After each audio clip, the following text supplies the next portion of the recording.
Super. Alors, bonjour tout le monde. Aujourd'hui, on va faire la matière en communication. On va commencer ici la semaine 9 avec l'Internet et les médias numériques, les plateformes et l'accès à l'information. Tout en premier, on va commencer par les médias numériques et la crise de la confiance.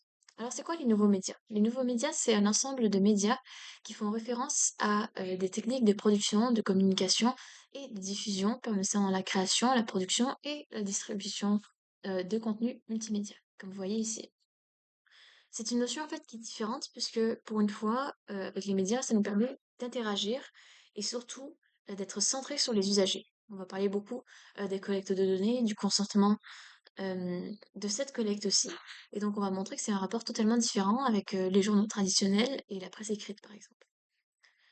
Donc justement, puisque c'est des médias numériques, des nouveaux médias, ils ont des frontières pour eux. Ça veut dire que c'est difficile à réglementer. Il y a aussi des fractures numériques où il n'y a pas tout le monde qui n'y en a accès. C'est-à-dire que ça rend un peu compliqué la chose de réglementer, mais aussi y accéder dans certains cas. Les médias traditionnels, justement, vont enclencher une certaine transformation pour se rendre au niveau des médias numériques. C'est-à-dire que, par exemple, Radio-Canada possède une plateforme en ligne, Le Devoir aussi, c'est-à-dire qu'ils vont transformer et devenir des médias numériques. Alors, les médias numériques ne sont pas euh, contiennent en partie des médias traditionnels, mais les médias traditionnels ne sont pas forcément tous des médias numériques.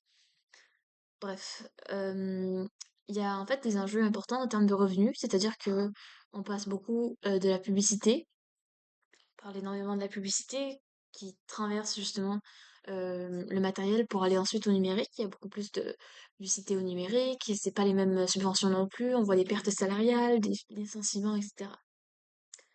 Un paywall dynamique. Alors, qu'est-ce que c'est un paywall dynamique? En fait, c'est un système qui permet de personnaliser les expériences des utilisateurs. On en a parlé un peu, mais c'est surtout en fait pour découvrir la nature, des tendances, des envies, des goûts selon l'époque, le contexte, etc. Les activités médiatiques. Alors, on va parler que souvent la télévision, c'est la principale source d'information.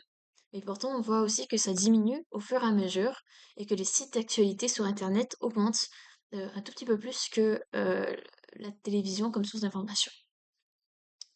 Ça a énormément d'impact aussi puisque euh, la tendance vers les sites d'actualité augmente car elle diminue envers les sites des réseaux sociaux.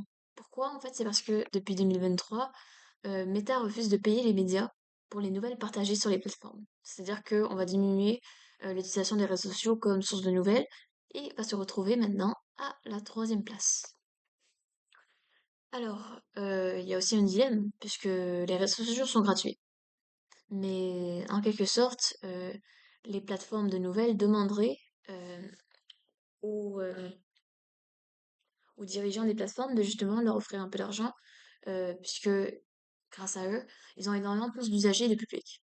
Mais en même temps, c'est une publication volontaire qui n'a pas forcément le même rapport qu'avec la presse écrite, etc. Je veux dire, le nombre de consommateurs sur les réseaux sociaux qui publient sans forcément demander de l'argent, c'est énorme. Et c'est ça. Dans la consommation, justement, à cause de ça, on voit que il y a une diminution drastique de Facebook et une augmentation drastique d'Instagram. 48%, je veux dire, pensent distinguer le vrai du faux dans l'information. C'est la moitié des personnes et pourtant, peut souvent se retrouver piégé. Il y a tout le monde qui peut justement se retrouver piégé par les fake news. De plus, 52% des gens sont inquiets de l'arrivée de l'intelligence artificielle dans l'information, car c'est une source d'inquiétude, il y a moins de confiance, mais par contre, il y a plus d'intérêt. On voit qu'il y a beaucoup plus d'intérêt. Du coup, avec toutes ces nouvelles plateformes qui arrivent, on voit justement une fatigue informationnelle grandissante. La submergence de l'information qui rend les gens dans un état de détresse, des gens fatigués, des gens stressés mentalement et physiquement. Et on voit que ça a énormément d'influence sur les internautes. Alors, les réseaux sociaux font partie des médias sociaux. Les réseaux sociaux, en fait, c'est une communauté d'internautes, de collaboration, d'interaction. Un média social, c'est beaucoup plus une plateforme. Je veux dire, ça pourrait être Twitter, Instagram, que tu peux faire juste publier. Les réseaux sociaux, par contre, c'est le système d'abonnement, c'est le système de posts que tu likes. Donc c'est vraiment plus avec les humains, en fait, les interactions entre les utilisateurs versus médias sociaux, la plateforme où ces utilisations-là euh, se font, ces interactions, je veux dire. Alors comment est-ce que c'est financé? On passe beaucoup des placements publicitaires par l'extraction de données, volontairement divulguées et revendues. C'est-à-dire qu'avec des traceurs ou des cookies, on va utiliser justement les données, on va les collecter pour ensuite la passer à travers les passer à travers des algorithmes et justement prioriser et maximiser les publicités pour influencer les consommateurs. Pour conserver la vie privée, des données, etc., ça requiert des outils sophistiqués. Et c'est justement ça qu'on va voir au fur et à mesure, c'est que est-ce qu'il y a vraiment une manière de se prévenir de cette vie privée totalement désemparée par les réseaux sociaux.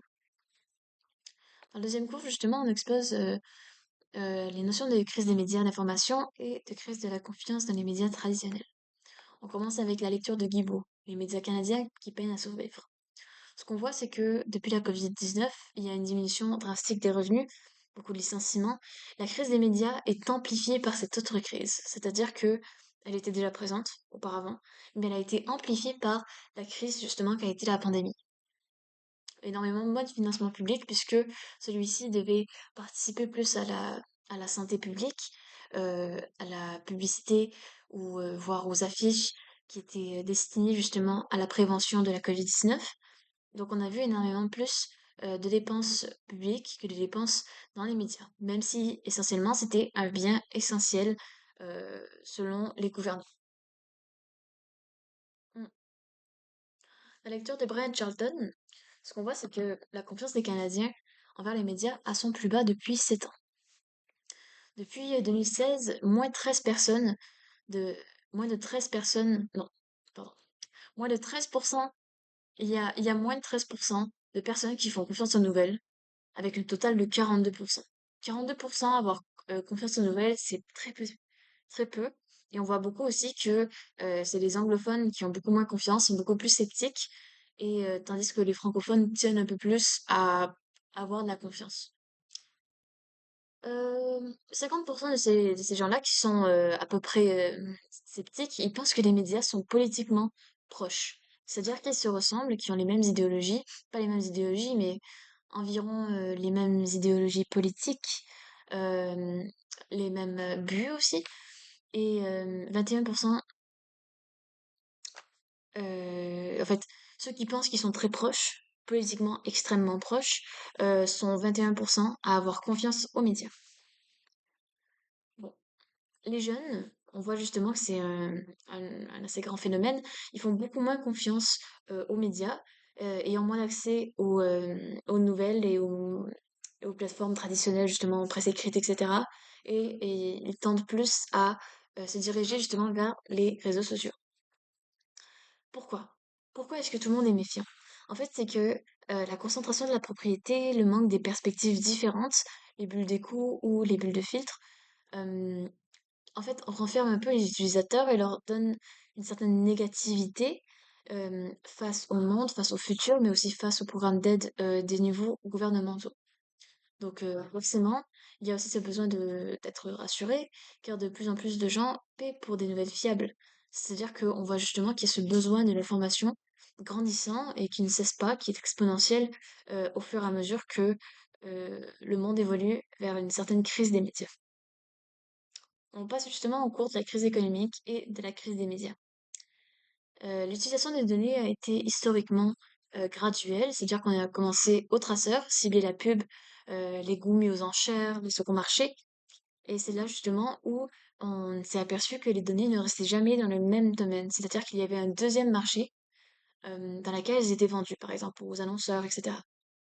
Ensuite, il y a eu les réseaux sociaux, là où justement on a opté pour des contrats de divulgation volontaire, où on partage notre localisation, mais aussi notre date, nos amis, euh, et notre activité, ce qui est très important, et extrêmement sensible pour viser justement le besoin des utilisateurs.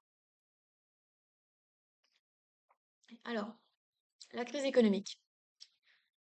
Beaucoup refusent de payer, et on voit justement qu'il y a de plus en plus de personnes qui se fient à l'information en ligne. ce qui détourne énormément les lecteurs des bonnes nouvelles. C'est une menace aussi à la démocratie, aux institutions, aux médias de publier des fausses nouvelles et de désinformation. C'est facile pour justement ces médias-là, puisqu'ils sont beaucoup moins réglementés par le gouvernement, etc., de poster ce genre de nouvelles, particulièrement en fait lorsqu'ils ont une plus grande population qui est à leur écoute. Pourquoi est-ce que justement on diminue ou on coupe justement économiquement dans ce domaine-là? En fait, il y a trois facteurs. Il y a la compétition et la fragilité économique qu'elle entraîne. C'est-à-dire que les médias traditionnels doivent faire face aux transformations. C'est une grande période et la compétition justement dans un marché économique est cruciale, particulièrement dans le marché des médias, là où tout s'enchaîne et tout se dépasse et où le revenu est très bas. Ensuite, il y a la fragmentation de l'attention. C'est-à-dire qu'il y a tellement d'offres, tellement de contenus, que les gens sont décontenancés par le fait que il y a trop d'informations, un désordre de l'information qui ne permet pas à une personne de, pendant un certain temps, regarder les nouvelles, la presse écrite ou regarder les reportages, etc. On voit justement que cette exposition-là est sélective et que l'utilisateur, par habitude et aussi par instinct, se replie sur ses contenus. Une certaine tendance assez dangereuse. Les algorithmes aussi, en fait, pardon, troisième cause de diminution et coupure, c'est le détournement vers les mauvaises nouvelles, la réaction qu'elles causent et aussi la mésinformation qu'il engendre. L'algorithme en constante évolution, l'économie basée sur l'attention et les réactions, comme on vient de parler. La crise de la confiance. Donc la notion de la confiance, c'est au cœur de nos pratiques sociales et communicationnelles quotidiennes. C'est ça qui permet en fait de forger les liens, les contrats sociaux sur lesquels repose l'ensemble des sociétés contemporaines. Pierre Bourdieu, justement, a qualifié cette confiance comme un capital social. Donc, l'ensemble des ressources actuelles ou potentielles qui sont liées à la possession d'un réseau durable de relations, plus ou moins institutionnalisées, d'interconnaissance et d'interreconnaissance. Ça touche alors les savoirs conventionnels de l'autorité publique, de la solidarité et de l'expertise, puisque désormais, euh, la crise de la confiance touche tout. Dans les institutions publiques, on aurait pu voir en politique, les institutions publiques fonctionnent sur la confiance, histoire justement de fonctionner, de coopérer économiquement, politiquement, mais aussi socialement. Cette crise-là, qui est sur les médias, transcende seulement les médias, mais aussi le monde entier par l'individualisation. Passons ensuite à la semaine 10, le journalisme de guerre et le journalisme de sport. Donc, à ce cours-ci, on a reçu l'intervention de Bizimana, Prou et Tremblay, trois personnes distinctes, mais quand même dans le monde de la journalisme. D'une perspective journalistique, l'information militaire a toujours un biais. C'est-à-dire qu'il y a une divergence entre les militaires et les journalistes, mais que l'information doit toujours plaire ou se concilier avec celle des militaires, car c'est ceux qui sont en pouvoir, qui détiennent la légitimité du gouvernement et du pays. Naturellement, l'armée canadienne veille à l'information juste, la bonne information et le bon contexte, comme vous voyez ici, selon laquelle elle doit être jugée. Naturellement, il ne mettrait pas un contexte erroné ou un contexte qui créerait le doute, car c'est aussi le devoir du gouvernement, de l'armée, de veiller à la cohésion sociale de notre société. Ainsi, puisque les citoyens ont droit à l'information, les militaires procèdent à des programmes de médias intégrés. Médias intégrés, c'est le fait qu'un journaliste peut être sur place pendant des conflits, lors des interventions militaires, histoire que les informations restent fiables et respectent les normes canadiennes, euh, suivant une politique transparente, mais assez visée aussi, pour le bien-être de tout le monde, naturellement. Mm. Ce qui contrôle le plus la relation média-public, c'est les sources. Qui donne la source? Pourquoi elle donne la source? Ça, c'est des questions primordiales qui montrent justement que euh, ces sources-là, que ce soit l'armée, etc., donnent un certain biais, une certaine subjectivité à l'information qui va être donnée et présentée au public. Il y a aussi un événement que Bizimana présente, c'est le pool de CBC, Radio-Canada et CTV Global. Et ils se sont retrouvés dans une seule équipe éditoriale pour minimiser les coûts, puisque ça a créé énormément de critiques, puisque déjà la concentration maximale justement d'une une seule équipe éditoriale l'impact de ça justement sur la démocratie, c'était assez douteux. On parle aussi de la crise de la communication dans les affaires publiques après Gundigar. Gundigar, justement, c'est une affaire journalistique où un, un char justement militaire, un genre de jeep, a été renversé par une mine ou par une bombe et a tué justement.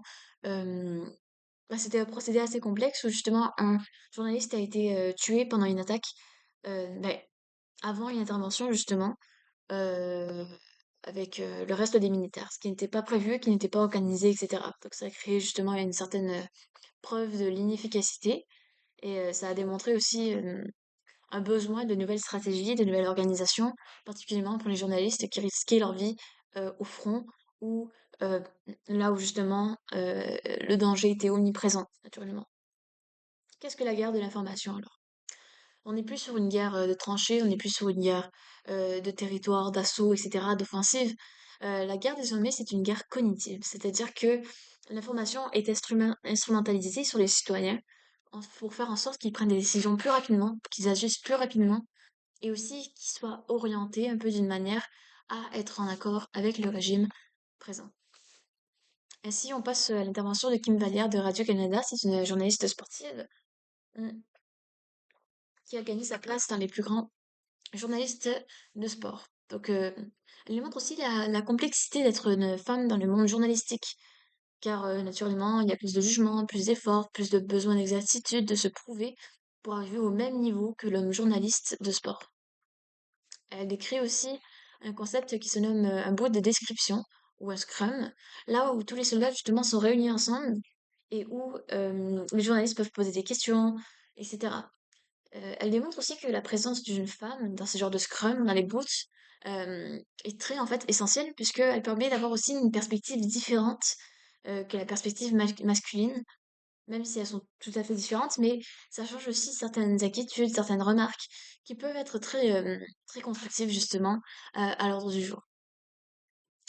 Le journalisme aussi, comme répété par Jordan Pro et assuré par Kim Vallière, requiert d'être versatile. Le journalisme donne le besoin d'être observant, de filmer, de poser des questions, de vérifier ses sources, la politique de deux sources, d'en avoir au moins genre deux personnes qui démontre que c'est vrai. Donc c'est le fait de veiller à tout, faire tout, être capable de tout faire dans un monde où justement le journaliste coopère, mais en même temps il entre en totale concurrence avec les autres journalistes. Ainsi, elle démontre que le financement est principalement le gouvernement et les taxes, puisqu'on voit beaucoup que les moyens ne suivent plus la descente des revenus traditionnels. C'est-à-dire que exponentiellement, d'une manière négative, les moyens diminuent gravement, gravement, gravement, pendant que les revenus aussi, proportionnellement diminuent, diminuent, diminuent. C'est-à-dire que il faut faire plus avec moins. Euh, il montre aussi des défis de journalistes de sport, c'est-à-dire que le code de conduite est souvent mis en question, remis en question. On a la crédibilité aussi, la possibilité d'entendre des rumeurs, la concurrence, la diffamation, si c'est un milieu assez sportif, mais même aussi à la chaîne éditoriale, c'est tellement actif, dynamique, et la personne qui se charge justement de l'enquête ou de l'article veut être absolument à la une. Ce n'est pas une question de clic, mais c'est une question de clic. Donc, elle montre aussi l'intérêt du public et l'intérêt public. Donc, c'est-à-dire que l'intérêt du public vise surtout aux rumeurs, à ce qui est un peu peut-être voyeur, etc. Euh, Mbappé aurait fait quoi, etc. Vous voyez? Et ensuite, l'intérêt public, c'est le besoin de la société, c'est le besoin de savoir, le droit à l'information. euh, et la valeur aussi de cette information-là, parce que Mbappé est sorti avec je ne sais pas qui, et versus qu'il y ait eu une blessure majeure et qu'il y ait un complot dans une arène de sport, etc. C'est deux valeurs différentes de cette information-là, l'une pour nourrir les désirs des utilisateurs et l'autre justement pour s'en servir. On voit aussi qu'il y a un changement, puisque les habitudes de consommation sont beaucoup plus faible. C'est-à-dire qu'auparavant, les habitudes de consommation étaient plus fortes, c'est-à-dire que on s'habituait, on achetait des segments, on dictait le message. Les utilisateurs étaient forcés de recevoir ce message et car il n'y en avait pas d'autres. Pourtant, aujourd'hui, Tout est un choix, tout résulte d'un choix. Il y a tellement aussi de sources différentes, de médias différents, légitimes ou pas, et dans lequel il faut éviter de se perdre. C'est très insolite. Semaine 11, la crise des médias d'information. On parle justement de la crise économique et de la crise de la confiance encore. Avec le texte d'Ecoto, on, on parle justement du soutien des gouvernements qui serait apparemment nécessaire.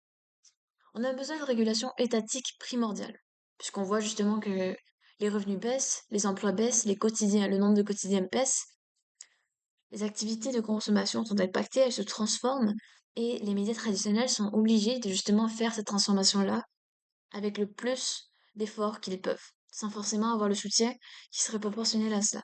Comme j'ai dit, faire plus avec moins.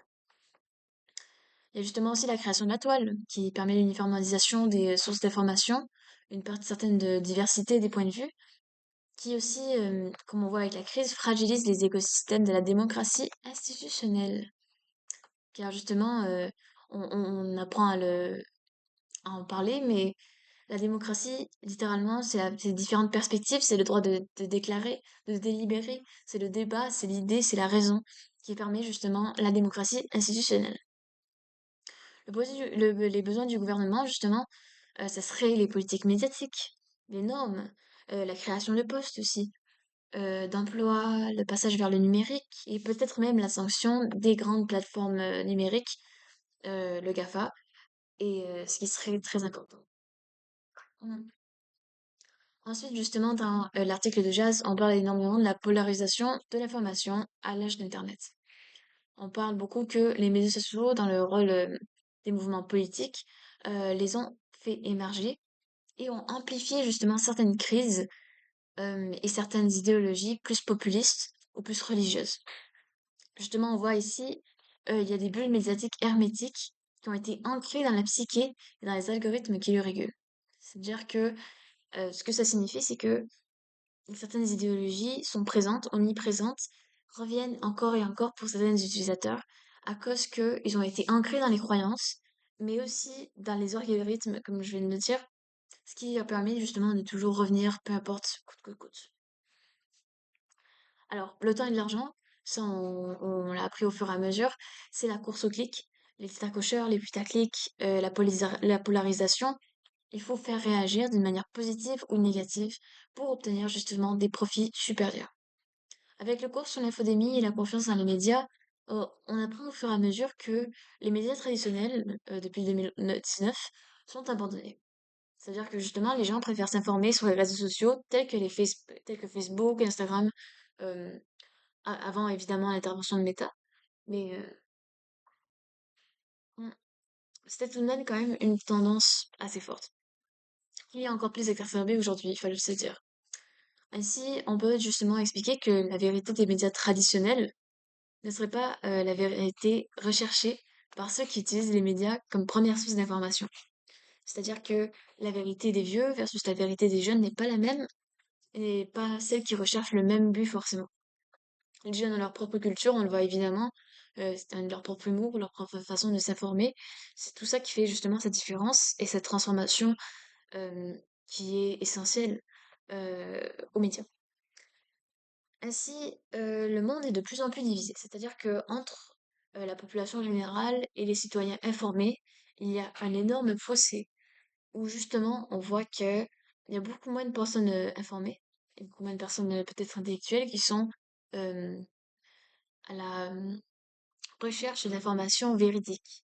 On voit beaucoup aussi que la confiance dans les institutions publiques baisse euh, et qu'en 2022, c'est le creux. Le creux, le creux, le creux, ça fait depuis peut-être une dizaine d'années maintenant, que tout baisse, et là on retrouve depuis 30 ans le plus bas niveau de confiance dans les États. Les États et je veux dire les médias, pardon. On parle aussi de la pensée rapide et de la pensée lente. Julie Gramaccia, justement, a expliqué que les esprits avaient la pensée simple, la pensée automatique et la connexion à la simplicité.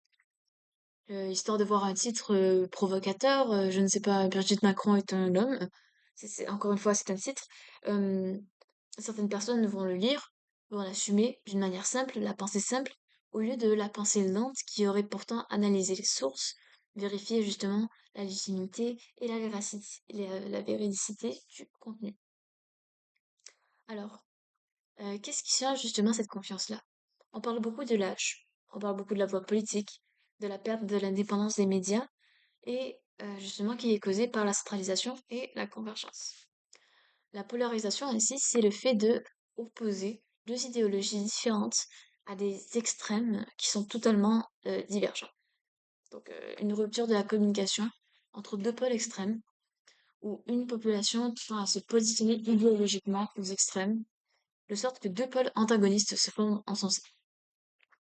Qu'est-ce que justement la polarisation ça amène? C'est la vie démocratique et électorale d'une société en proie au phénomène, qui va être justement encore plus en crise, encore plus sensible par le populisme, par cette polarisation extrême qui divise plus qu'elle ne rassemble.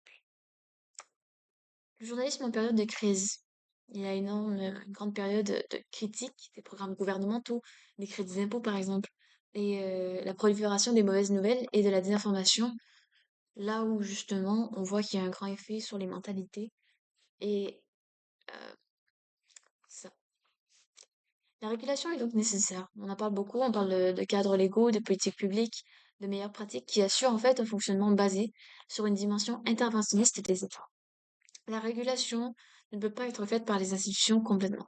On apprend justement en politique, c'est les États qui ont le rôle interventionniste, euh, évidemment pas dans une société foncièrement libérale, mais on en a besoin, puisqu'on voit justement que les médias se perdent entre les mains des entreprises privées et par justement la convergence ou la centralisation. Mm. Les médias sociaux, ils ont révolutionné la liberté d'expression, pour le bien ou pour le mal, puisqu'elle est utilisée des fois avec abus dans les sphères médiatiques.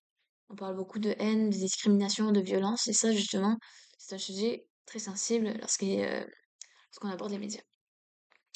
Pour maintenir la cohésion sociale, justement, il est important que les gouvernements interagissent et agissent sur les médias en protégeant les libertés publiques par les politiques, les normes et les meilleures pratiques journalistiques.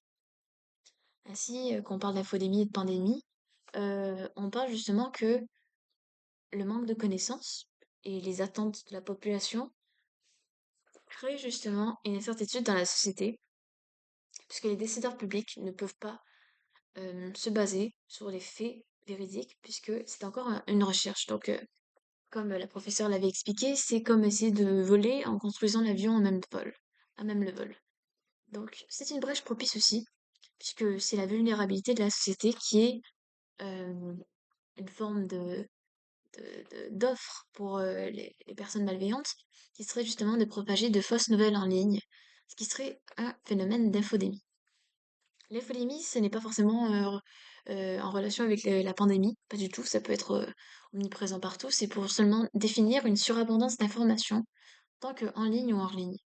C'est la tentative délibérée de diffuser des informations erronées afin de saper la riposte de santé publique et de promouvoir les objectifs différents de certains groupes ou individus.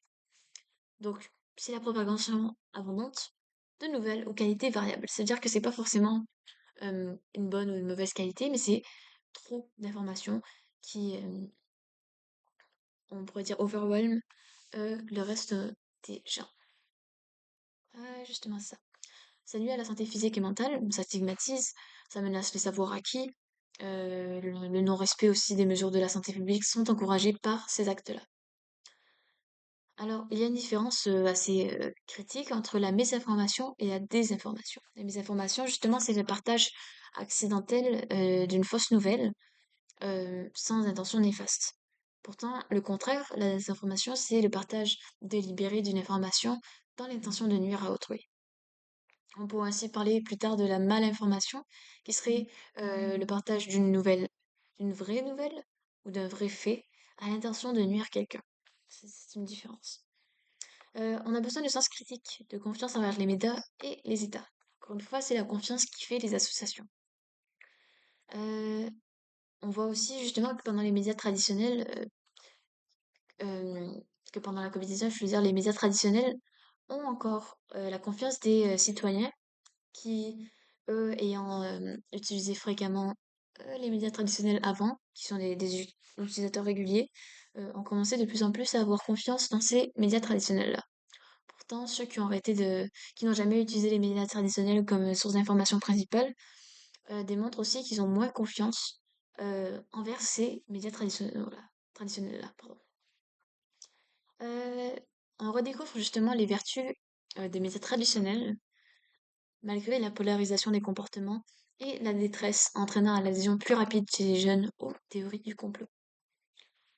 On part ainsi au cours sur l'infodémie, la désinformation et les fausses nouvelles. Dans son article Virus quand les informateurs s'ajustent à l'actualité, La Pointe explique que, autant la variole du singe que le Covid-19, les théories sur le complot euh, de Bill Gates ou de l'ordre mondial explosent sur TikTok et émergent d'une manière exponentielle. Il est donc difficile de les comprendre ou de les cerner avant qu'elles soient devenues virales. C'est ça justement le potentiel d'utilisation en temps réel des médias sociaux, qui nuit aussi parfois à l'inspiration et à la légitimité des organisations sociales.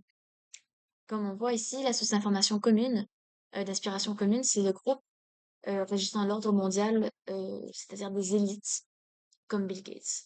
On voit aussi que certaines solutions, ce serait suivre les allégations douteuses et essayer de les anticiper tout en apportant plus d'informations et d'attention sur TikTok. On parle de la démarche scientifique, là où les conseils scientifiques changent et s'améliorent, là où tout est vrai jusqu'à nouvel ordre. Les preuves ne se valent pas toutes. C'est-à-dire que les opinions ne sont pas aussi valides que les méta-analyses, et il est important de justement les différencier et les cerner, histoire de voir la légitimité, la véracité de cette différence. Et Coury, justement, démontre dans son article la désinformation qui tue. Euh, Justement, que c'est la propagation extrêmement rapide des informations fausses, ou la surabondance d'informations, une qualité variable, rend la distinction des sources crédibles difficile. C'est-à-dire que l'infodémie elle-même démontre une certaine difficulté à voir le bien du mal, le vrai du faux. Les réseaux sociaux sont donc un terrain fertile pour les fausses nouvelles, là où l'adhésion aux théories du complot est beaucoup plus rapide, puisqu'on consomme beaucoup plus, on absorbe beaucoup plus d'informations, et on sent parfois un faux sentiment de sécurité lié à la communauté ou une méfiance envers l'autorité. Mm. C'est notamment pour ça qu'on a créé le 30 secondes avant d'y croire, où il faut sensibiliser à la vérification des fausses nouvelles. Donc, on va y aller avec certaines définitions importantes. Une bulle de filtre. Qu'est-ce qu'une bulle de filtre? C'est une bulle qui propose des résultats correspondants au goût connu d'un utilisateur. C'est-à-dire que euh, c'est un genre d'algorithme qui va démontrer toujours des choses similaires au goût de l'utilisateur. Différence avec la chambre d'écho, la chambre d'écho est un phénomène comportant parfois des bulles de filtre, là où une situation dans laquelle l'information, les idées ou les croyances sont amplifiées ou renforcées par la communication et la répétition dans un système défini. C'est-à-dire que la chambre d'écho peut permettre d'avoir des points de vue divergents, nous allons le voir plus tard, mais c'est surtout aussi que la chambre d'écho n'est pas forcément sur Internet, elle est aussi sur une communauté religieuse, une communauté d'amis, etc. Tout ça, ça se retrouve car c'est la répétition, tout est renforcé. Il y a la présence d'opinions divergentes, de faits divergents, mais on va voir plus tard que elles ne sont pas transformées de la même manière. Le débat scientifique, justement, on parle que c'est un changement constant. On peut jamais s'habituer pendant la Covid-19 car tout change. Il est impossible d'avoir raison, sauf vraiment à la fin. Hum, Ceux qui sont plus exposés à la désinformation n'attendent pas à faire de recherche et jusqu'où adoptent des comportements dissidents. Comme ici, on voit que l'infodémie n'est pas spécifique à la Covid-19. La prise de position d'experts et la revue prédatrice sont deux formes de bruit qui est un mur d'écho qui bloque justement les vraies informations véridiques d'être accédées par les utilisateurs. Bon, c'est ça, comme on a dit, ici, il y a une préservation des pouvoirs. C'est ça. En gros, les médias encore détiennent aujourd'hui une représentation genrée, plutôt masculine, plutôt patriarcale, où le rôle de média est foncièrement un agent de représentation des pouvoirs. On voit aussi à travers les représentations médiatiques que le pouvoir reste encore tout de même assez patriarcal, ce qui est intéressant à voir. Les effets justement des théories des complots, qui ne sont pas forcément toutes de la désinformation, car il existe en effet des complots. Euh, les effets, c'est la contrainte, c'est l'angoisse, c'est la détresse chez les jeunes, sachant aussi que cette entité médiatique est propre et distincte de celle des aînés.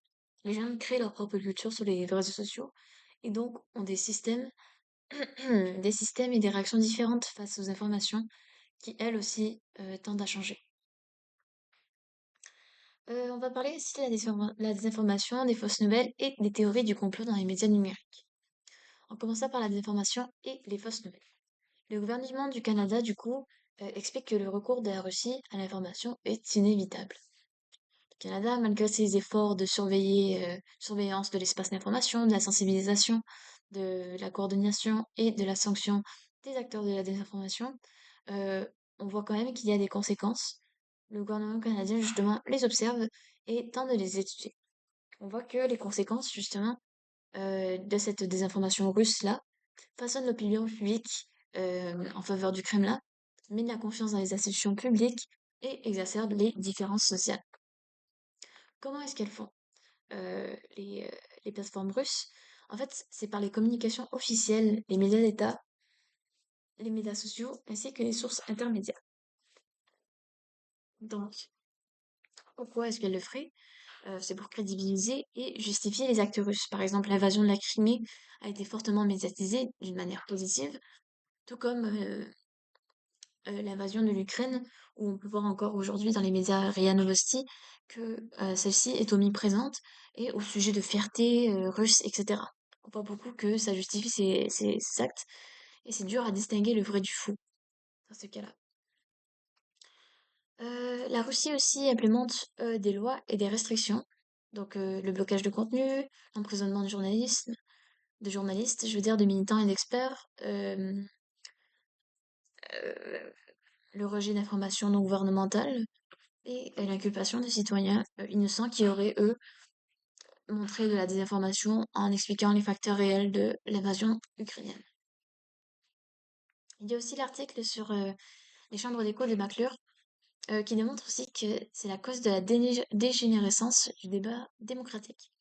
Ça enferme les citoyens dans les communautés virtuelles communes, virtuelles voire même réelles, et donc une source d'homogénéité malgré le fait que, comme on l'a expliqué plus haut, le progrès de la pensée est au cœur de la délibération de la diversité informationnelle. On a besoin de diversité pour exister car nous sommes humains et nous fonctionnons de cette façon pour évoluer. Ce n'est pas une bulle de filtre, car malgré la polarisation, elle ne représente pas une communauté virtuelle étanche. C'est-à-dire qu'elle partage aussi des opinions divergentes. Par contre, on voit justement que ces opinions divergentes-là sont interprétées différemment. Car lorsqu'elles arrivent dans cette chambre d'écho, elles sont préinterprétées et discréditées directement. Elles sont donc neutralisées par les chambres d'écho. Justement, l'efficacité de ces chambres d'écho-là dépend du travail de l'animateur qui entretient justement cette chambre d'écho-là, quel est son métier, quelle est sa légitimité, son autorité aussi dans la société. Dans l'article justement l'agence Science Presse, on parle des impacts de la désinformation. Donc on voit que cette désinformation-là, lorsqu'elle suscite des émotions fortes, elle est de plus en plus puissante. Le méfait numéro un de la désinformation, c'est la désorientation. Et l'atteinte numéro une à la santé publique, c'est les fake news. On voit beaucoup aussi que les tensions socio-culturelles et la violence sont de mise lorsque ces fake news sont répandues partout. La toile et les chambres d'écho menacent l'intégrité et les débats démocratiques.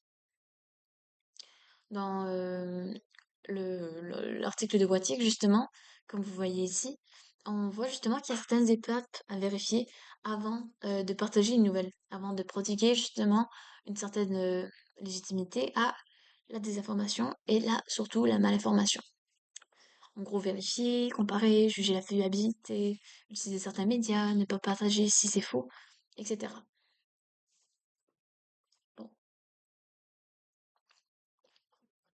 Vous pouvez lire aussi, justement, c'est ça qu'on a essayé d'expliquer au tout début.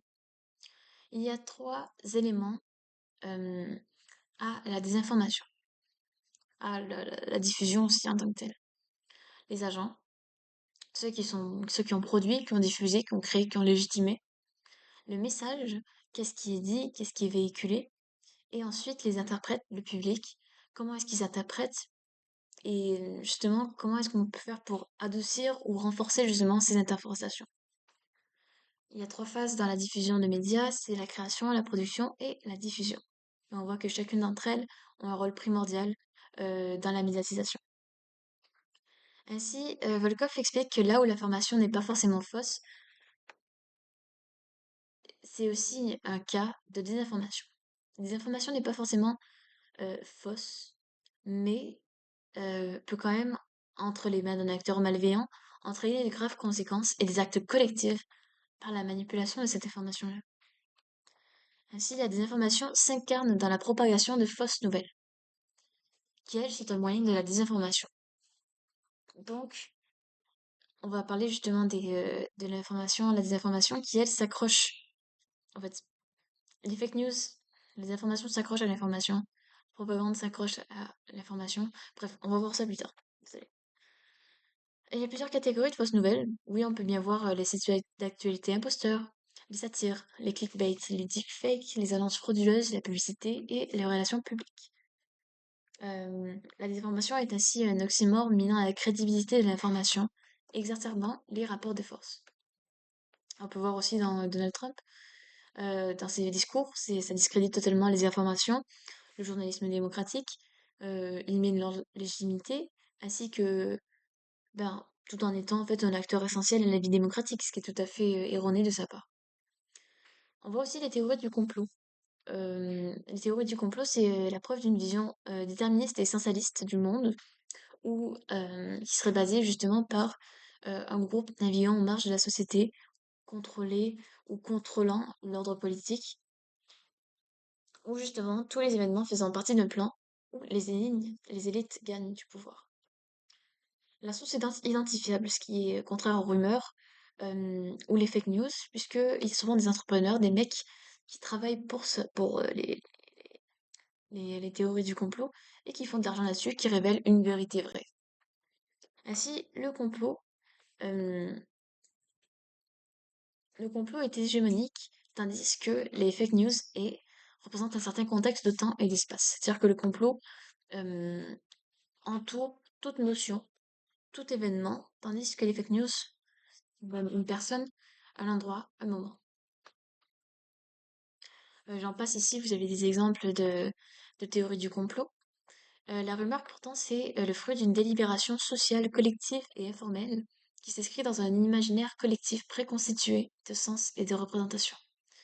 Ça ressemble beaucoup aux fausses nouvelles, mais la durée de vie est très courte et la dissémination aussi est beaucoup plus rapide, plus courte, plus éphémère. Bon, on va parler aussi de la propagande. L'accent sur les populations, la contagion idéologique, y joue un rôle dans la mesure où les armes psychologiques sont supérieures aux armes militaires. C'est ainsi la propagande une usine de consensus, tandis que la désinformation crée la division. Les premières traces sont issues des discours religieux lors de la contre-réforme, suit ensuite l'Antiquité avec l'art de la guerre et Machiavel avec son livre Le Prince. L'époque moderne et la naissance des sociétés.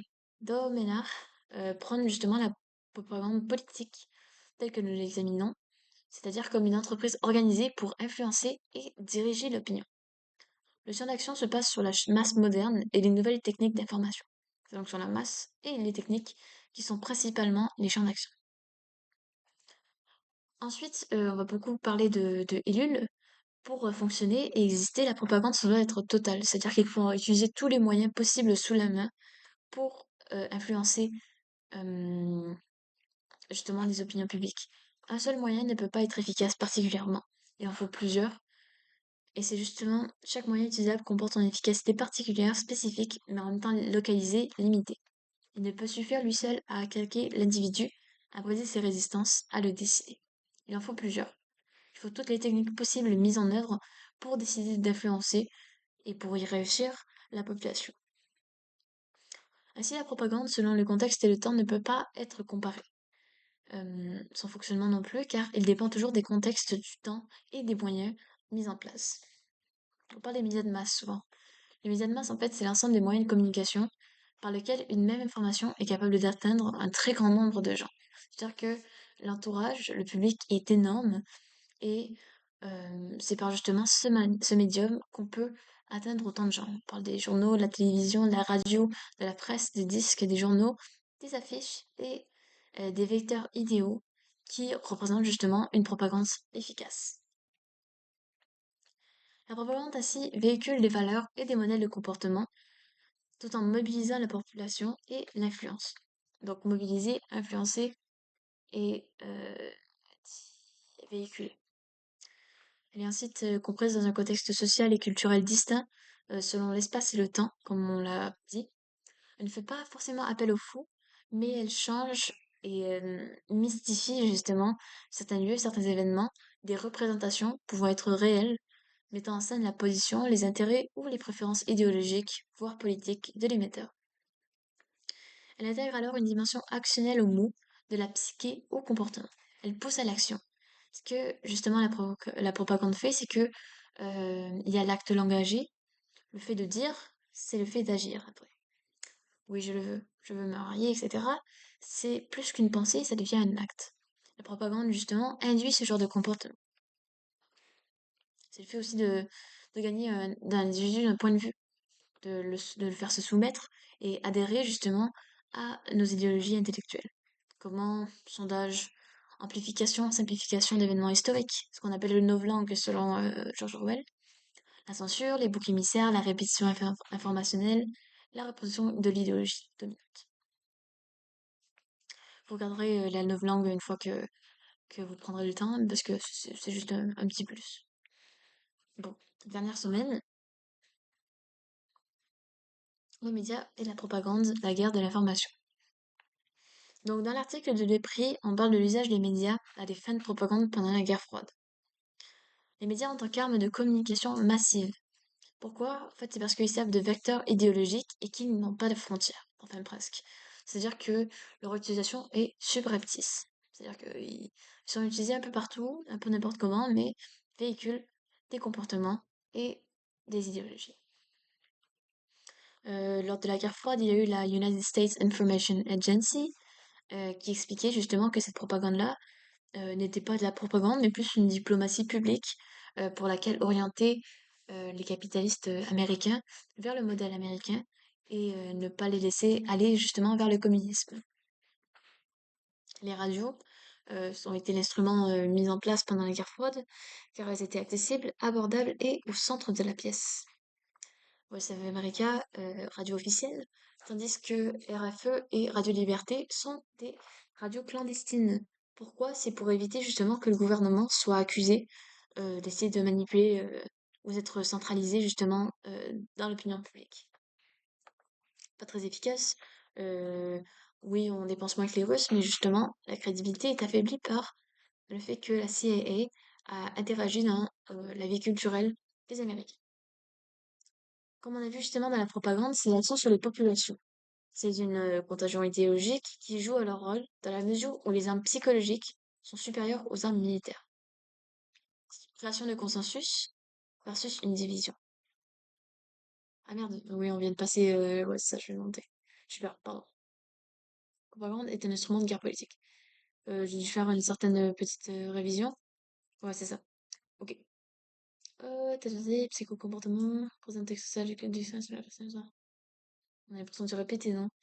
Ne peut pas être comparé, etc. Super. Ok, bon. Deux propositions de définition. Une selon laquelle l'ensemble des méthodes sert justement à faire activement ou passivement agir un groupe, une masse d'individus, ou une seconde, plus complexe, là où c'est plus une stratégie de communication de masse, ayant pour l'objectif d'influencer l'opinion et les actions d'individus au moyen d'informations partiales. Elle est computationnelle, c'est-à-dire que elle est plutôt ancrée dans un système et beaucoup moins social, beaucoup moins constructiviste, et mène beaucoup plus à, à la technique qu'au résultat, en fait. La propagande politique, selon Ellul, c'est celle avec laquelle tout le monde pense. C'est-à-dire que c'est là où un gouvernement, un parti, une administration veut modifier le comportement du public à leur égard. Tandis que la propagande sociologique, ici un peu plus bas, c'est ce qui permet justement à modifier l'opinion publique, mais surtout les comportements publics. C'est d'intégrer en elle-même le maximum d'individus, unifier les comportements, diffuser son style de vie, et par là s'imposer à d'autres groupes. Créer les masses, c'est réunir les gens, sociologique. La propagande, je veux dire, verticale, de l'autorité à l'individu, et horizontale, du groupe à l'individu. Il faut savoir que pendant les crises, il faut le plus se méfier, je veux dire, euh, des groupes. C'est ça qui est le plus important. Car c'est là où justement on veut essayer de se convertir au groupe par peur d'être rejeté ou par survie aussi. Alors, la propagande est toujours efficace car si elle n'était pas efficace, elle ne serait pas appelée de la propagande. Si cette efficacité-là limite et conditionne l'exercice de la propagande, puisqu'il y a certains moyens techniques ou médias disponibles qui l'encadrent certaines façons. Ensuite, le propagandé est toujours complice, c'est-à-dire qu'il est actif dans la propagande. Il consent, il consent à son absorption matériellement et sociologiquement. C'est-à-dire que euh, matériellement, il achète le poste, il achète le média, il consomme, il fait le choix matériel des cliquer. Et socialement, justement, il absorbe l'information volontairement par le fait matériel. Ça donne justement les conséquences. La propagande, en fait, ce n'est pas une création de mœurs, mais c'est plutôt un renforcement des croyances, opinions et convictions déjà présentes chez l'individu. C'est un endoctrinement agressif, mais aussi une technique de soft power où les relations publiques et les institutions joueront un rôle crucial lors de la dissémination de l'information. La propagande cadre l'information plus qu'elle ne tente de l'altérer. C'est-à-dire que l'information est une condition préalable à la propagande, car elle joue un rôle de référence. Ainsi, la propagande n'est pas si mensongère, mais peut contenir quand même des mensonges. On voit aussi justement que la confiance citoyenne est perdue dans ce cas où on découvre justement que l'institution a menti au public, comme la CIA par exemple.